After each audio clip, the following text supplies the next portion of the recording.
The U.S. has 1.3 million troops stationed overseas. We're placed on a pedestal here in the States, but where does that place us in the grand scheme of things? The sacrifice is a form of patriotism. I think sacrifice is just giving up something for another. Sacrifice is absence of self for a greater cause or another individual. The military runs the potential possibility of sacrifices that greatly exceed what the rest of us do. The military can sacrifice with their lives, their physical health, their mental health as well. The majority of my family have been blessed with not having to serve in war zones, with my cousin, uncle, and grandfather all serving peacefully. My great-grandfather was not so lucky. He was injured by a bomb in World War I and was bedridden for the majority of his life. He was barely able to walk his daughter, my grandmother, down the aisle of her wedding. He passed shortly after. Similar circumstances are the driving factor in why many believe we need to act sparingly when considering the lives of those who serve our country. I don't think people realize what our troops are actually doing, because the war is not necessarily on our front door knocking. It's overseas, it's in foreign countries. When you live in a country where we tend to be very individualistic, you have to kind of unlearn a little bit of that to be in the kind of group that we are. There's a lot of people that would sacrifice themselves for their kids or their parents or close family, but there's not a lot of people that would put themselves into danger or put themselves into harm's way for complete strangers. One of the notable characteristics of Americans is sacrifice, but when we ask that of ourselves and those around us, are we always considering the justifications and the consequences? The U.S. fired 600 cruise missiles at Iraq today, $600 million worth of technology. In 2003, we were told that there were weapons of mass destruction. We as citizens were given reasons, and we trust our government. The reasoning is sound, and it's in the best interest for the safety of our country that we place our soldiers in harm's way to protect the United States. Most of the casualties and most of the men and women involved are young people. And I think that's a casualty of that war. I've done 3 deployments. I did 2 to Iraq and 1 to Afghanistan. I went and fought, and I never shot at anyone that wasn't trying to shoot at me. Just like a gun or a knife, we are a weapon, and we have to be wielded by somebody that's responsible. I never did anything unethical or immoral in that war, but maybe the decision to go to war was prefaced on not factual information.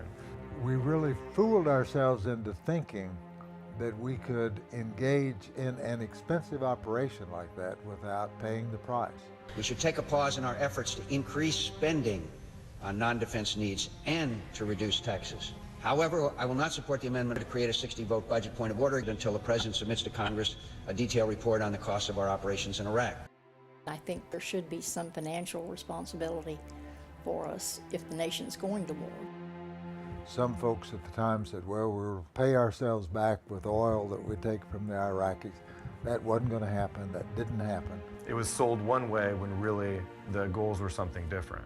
I don't choose that as a soldier. I sign on a dotted line that I'm going to do what my country bids me to do for X amount of years, and then it's up to our politicians to do the right thing. With 5,200 troops currently in Iraq, the problems are still ongoing. But people like me and you can help by sending care packages. We pack boxes for our deployed servicemen. We call those freedom boxes. We put socks, toilet paper, magazines, and even Girl Scout cookies. Anything that we can find that might give a little sense of home to a service member while they're deployed. The thank you letters and emails are always nice. You can look around our room and see the certificates and the pictures and the thank yous, and it's nice to hear that people still enjoy getting a little box in the mail. It's just nice that people think about you and like you're not forgotten. I got the shampoo down. I've got a lot of shampoo. Those people are protecting us like these Blue Star Mothers children are today. Sacrifice extends beyond what our brave United States Army, Navy, Air Force, Marines, and Coast Guard can do to protect us. It also is dependent on you. If you take the 7.9 billion hours Americans volunteered in 2012, that's $175 billion in value. That's pretty great economic impact. I guarantee you, people will use your time. Charitable organizations will use your time if you'll give it to them. They have something for you to do. Let's say that somehow, some way, you came the thousands of miles from Burma and you land in Tulsa, Oklahoma. What did you bring with you? You just kind of barely made it here by the skin of your teeth.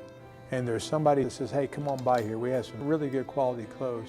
Won't you try them on? And if you need some for you and your family, come and get some and help you get started. You don't think you made a difference in that person's life? You don't think you helped their dignity so they can walk around town? So what's going to happen to their children? Well, they're going to be educated better. If they're educated better, they have a better chance to succeed.